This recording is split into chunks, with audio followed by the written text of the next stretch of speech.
Focus on who you are serving instead of who you're not.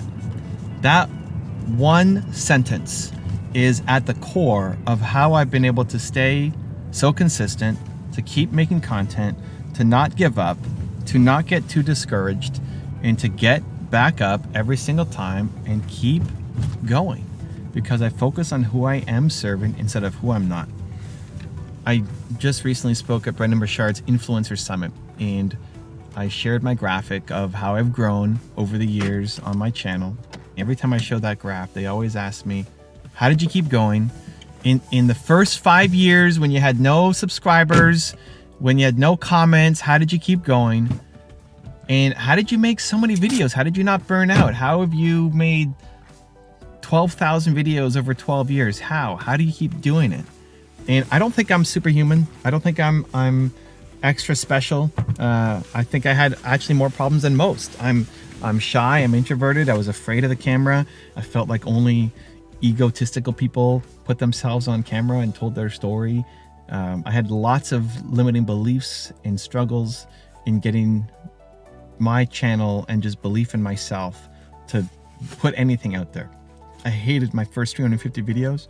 I couldn't watch anything back. Totally embarrassed by everything I made. And it was 750 videos before I inspired myself, before I finally liked one of my own videos. Like, you know what? I'm starting to get decent at this. That was a good video. 750 videos in before I did that. So how do you keep going? How does that make any sense? Because I always focus on who I was serving instead of who I wasn't. Most of us just focus on who we're not serving. Think about your growth. Think about if you've made any kind of content.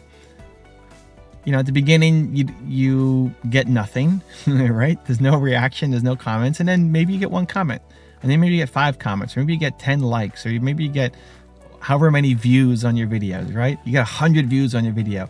Now that's kind of the standard. Now if you get 20 views again on a video, ooh, that doesn't feel so good, right? Or if you get 1,000 views on a video, or 10,000 views on a video, or 100,000 views on a video. I remember the first time I got 100,000 views on a video, it's like, wow, I've made it. And then it's easy to feel like, oh, the next video got 10% of that, and you feel like, oh, I suck, it's not working, right? Instead of focusing on that, because that's a losing game, focus on who you are helping and assume that it is serving people. I've always felt, I think, some kind of responsibility or just gratitude that anybody would care about what I had to say and that you were spending your time with me. I remember my first speaking gig was at the YMCA in Canada, was at the YMCA, and 3 people showed up. You know, 3 people showed up, and I just did my best to give a great experience to those 3 people. And then I kept doing it, and the next time we had 4, and then we had 7, then we had 12, and then we had 15, and then we had 20, and then we outgrew the space. And so then I went to the boardroom of a bank, Royal Bank of Canada, and took over their boardroom at night for entrepreneurs. These were free events I was putting on just to help entrepreneurs. I had no business model or pitch, just serving. And then we got too big for the Royal Bank, so then we went to Indigo, which was a bookstore. It's like a Barnes and Nobles of Canada. We had, you know, people coming out, and then more and more and more. Every 2 weeks I did it again, and more people came. And at the height, we had the second most number of people to ever show up at the bookstore. Number 1 was Sting, when he launched, the musician Sting, when he launched his book. He came and he did a little concert, and that was the number 1 event in terms of the number of people that came out. And the second one was my little entrepreneur speeches. It's crazy. When you focus on who you are serving instead of who you're not, it does a couple of things, okay? Number 1, it makes you feel so much better about what you're doing. It makes you feel so much better that what you're doing matters, right? We all want to feel like what we do matters.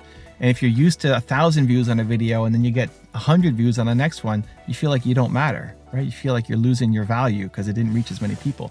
Don't think like that. 100 people saw it. Be thankful and be grateful for the 100 people. It doesn't mean that you stop caring about growth and improvement, right? Somebody asked me about satisfaction and happiness, and they said, I'm always happy, but I'm almost never satisfied. I always want to be getting better, to grow, to improve, and it's more a personal thing of I want to put my best effort out there today, this video, I want it to be one of my best videos ever. And maybe I accomplish that, maybe I don't, but it's the intent, because I'm never satisfied with where I'm at. But I'm happy. I'm happy as a human, because by putting out great work and by paying attention to who you are serving, I think that's the key to being happy, to being fulfilled, to feeling like what you do matters. So it gives you that. By focusing on who you are serving, it gives you that. And number two, when you focus on the people who you are serving, here's a secret. They take you to the people who you're not serving yet, right? If you love this video, you might share it with somebody. You might come back and watch another video, and maybe you share that video with somebody. When you focus on loving on your community, it's that double whammy in a positive way of you feel so good that what you do is having a meaningful effect. And when you love on your customers, when you love on your audience, they're going to take you to more people because they're going to feel the love and they're going to spread it for you. You don't have to tell them to do it. They'll do it on their own because they get good vibes by being around you, even if it's just virtually. I think it's really critical. People are really struggling with mental health in creation right now, in entrepreneurship right now. It's a giant struggle. And I see a lot of my contemporaries, a lot of people on YouTube giving up after a couple months, saying, I need a mental health break, I'm burnt out. And I've made 12,000 videos over 12 years and we're still going. And it's not, again, that I'm superhuman. It's just a shift. I'm focusing on who I am serving and who I am helping, not all the things that I suck at and how I'm not growing fast enough, because that game never ends, right? It's a never-ending climb. So some years I do better than others, and some months I do better than others. And do I want to have bigger numbers? Of course. But it's not the reason why I do what I do. One other little trick that helps a lot is assume that for somebody, at least one person, what you're going to create today is going to be life-changing. Assume that for somebody, at least one person, what you will create today will be life-changing. That if you're making content and 100 people see your video, and you might think that's a failure because you're used to 1,000 views on your video, that for one of those 100 people, it's a life-changing video.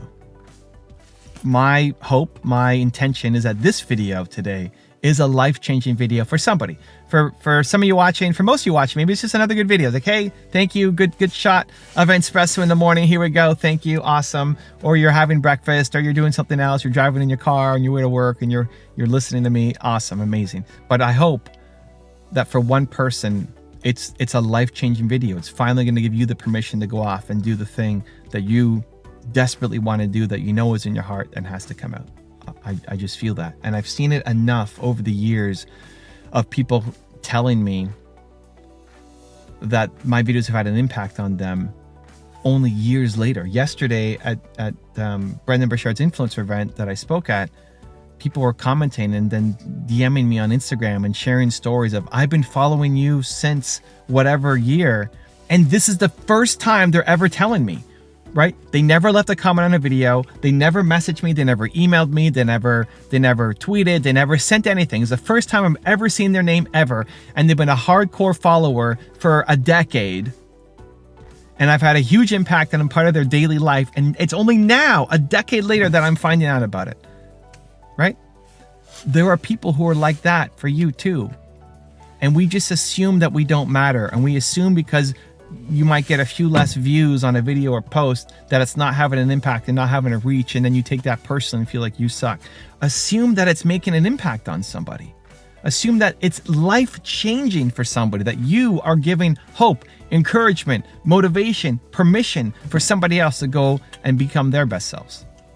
When you tie your self-worth to the results that you're getting, you ultimately are going to lose, because have some days where you don't get results, and it's going to defeat you. It's going to lead to stress. It's going to lead to anxiety. It's going to lead to wanting to quit. It's going to lead to burnout.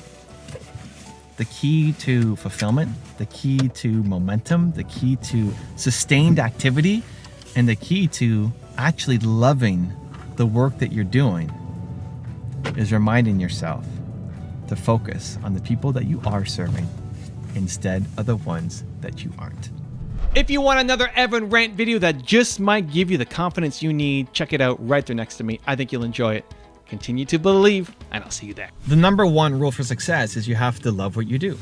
You have to love the process of the thing that you are doing.